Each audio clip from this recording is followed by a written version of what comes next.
আমি পাশের বাসার এক আন্টিকে শুধু বলেছি, আন্টি আপনাদের বাসায় যে গতকাল একটা মেয়ে এসেছিল সেই মেয়েটাকে। আলহামদুলিল্লাহ এখন আমার এলাকার কেউ দেখতে পারে না, রাস্তা দিয়ে হাঁটলে মেয়েরা ফিস ফিস করে বলে এই লুৎফি জয় আসছে, সবাই সাবধান। বাসায় এসে উপস্থিত হতেই আম্মা ঝাড়ু হাতে দৌড়ানি দিছে। দৌড়াতে গিয়ে হুচট খেয়ে পরে গিয়ে ব্যথা পেয়েছি, তবুও আবার নির্লজ্জের মতো বাসায় এসেছি।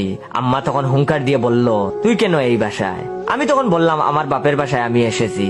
তখন তিনি বললেন খবরদার, মুখের উপর কথা বললে তোর মুখ সেলাই করে দিব। আমি তখন বললাম আমি কি করেছি সেটা তো বলবে। তখন তিনি বললেন বলার মতন মুখ তুই রেখেছিস? ছি, আমি ভাবতে পারিনি আমার পেটের সন্তান হয়ে তুই এমন একটা কাজ করবি। আমি তখন বললাম আজব ব্যাপার, কি করলাম সেটাই তো জানি না, সবাই শুধু উল্টাপাল্টা বলেই যাচ্ছে। তখন তিনি বললেন তুই পাশের বাসায় বেড়াতে আসা মেয়েটাকে কি বলেছিস? আমি তখন বললাম কিছু না। তখন আম্মা বললেন তোরে করলা বাজি দিয়ে গাড়ামু হারামি, ফাজলামু করস? আমি তখন বললাম তুমি কি নানি লাগো যে ফাজলামু করবো? তখন আম্মা বললেন কিছুই যদি না বলিস তাহলে তোর আন্টি কেন বিচার দিয়ে গেল? সবাইকে বলে বেড়াচ্ছে তুই নাকি ওই মেয়েটাকে ডিস্টার্ব করিস, প্রপোজ করছিস, হ্যারাসমেন্ট করিস, এসব কি? আমি তখন বললাম আম্মা বিশ্বাস করে এসব মিথ্যা। তখন তিনি বললেন চুপ, একদম চুপ, এলাকার সব মানুষ কি মিথ্যা বলে? তোরে আমি হারে হারে চিনি। আমি তখন বললাম চিনি নাকি গুড় সেটা পরে দেখা যাবে, কিন্তু আন্টি সত্যি মিথ্যা বলেছে। তখন আম্মা বললেন আন্টি কেন মিথ্যা বলবে? আমি তখন বললাম কারণ উনার ছোট মেয়ে মারিয়াকে আমি পছন্দ করি, আর এটা উনি মানতে পারেন না। আমি কিন্তু উত্তেজিত হয়ে কথাটা বলে জিহ্বায় কামড় দিলাম, আর মনে মনে নিজেকে বোকা দেওয়া শুরু করলাম, আর বললাম কিরে আন্টির মেয়েকে পছন্দ করি এটা বলেছি? আম্মা তখন ব্রু কুচকে বলল তোর চরিত্রের এত অধঃপতন। আমি তখন বললাম আম্মা ভুল বুঝছো না।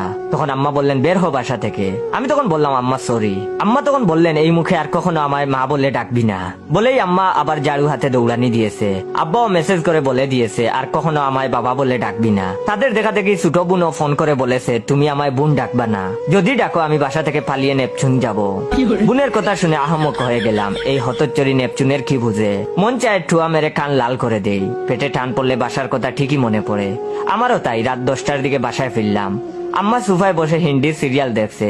আমি দরজা দিয়ে মাথা দিয়ে ইঁদুরের মতন মাথা এদিক সেদিক করে তাকালাম, আর আম্মাকে ডেকে বললাম আপু আসবো? তখন আম্মা বললেন তুই আবার এসেছিস?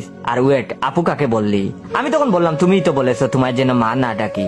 তখন তিনি বললেন তাই বলে আপু তোর মাথায় কি সমস্যা? তখন আমি বললাম সরি খালা, খালা বাদ দিবে, ক্ষুধা লাগছে। আম্মা হাতে টাকা রিমোট ছুঁড়ে মারলো। আমি দরজা বন্ধ করে দিলাম। রিমোট দরজায় লেগে লন্ড বন্ড। আব্বার কাছে গিয়ে দৌড়ে দাঁড়ালাম। আব্বা পত্রিকা রেখে আমার দিকে তাকিয়ে বলল কি চাস? আমি তখন আব্বাকে বললাম খালু ভালো আছেন?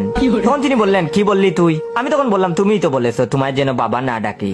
তখন তিনি বললেন তুই কি কখনো শুধরাবি না? আমি তখন বললাম না খালু, ক্ষুধা লাগছে, খালাকে বলো বাদ দিতে। তখন আব্বা বললেন চোখের সামনে থেকে সর। আমি তখন বললাম সরবো না, বাদ দাও। আব্বা তখন পায়ের স্যান্ডেল খুলে ছুঁড়ে মারার আগেই আমি কেটে পড়লাম। কেউ আমায় বুঝে না রে। বাকি রইল আমার বোন। বোনের কাছে গেলাম। বোন ছবি আঁকছে। গলা খাকড়ি দিয়ে বললাম কি করছিস নানি? তখন সে বলল নানিকে।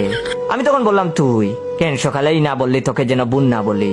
তখন সে বলল তুই আসলেই একটা ফাউল। আমি তখন বললাম তোর 14 গোষ্ঠী ফাউল, বল কি করিস? তখন সে বলল লুডো খেলছি। আমি তখন বললাম তুই তো ছবি আঁকছিস। তখন সে বলল দেখতেই পাচ্ছ, তাহলে জিজ্ঞেস করো কেন? আমি তখন বললাম উরিম্মা তুইও দেখি দিন দিন গাউরামি শিখছস। আমি তখন বোনের মাথায় টুয়া মারলাম। টুয়া মারতেই পেন্সিল দিয়ে পেটে খুঁচা মারলো। হতচ্চরি দিন দিন খারাপ হয়ে যাচ্ছে। আমি তখন তাকে বললাম তোকে পরে দেখে নিব। সবকিছুর জন্য দায়ী ওই আন্টি।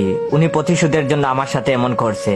আমি লুকিয়ে আন্টিদের বাসায় গেলাম। সবাই ঘুমিয়ে পড়েছে। চুপি চুপি ছাদে উঠে টয়লেটের পানির লাইনের টাঙ্কিতে গুঁড়ো মরিচ মিক্স করে দিলাম।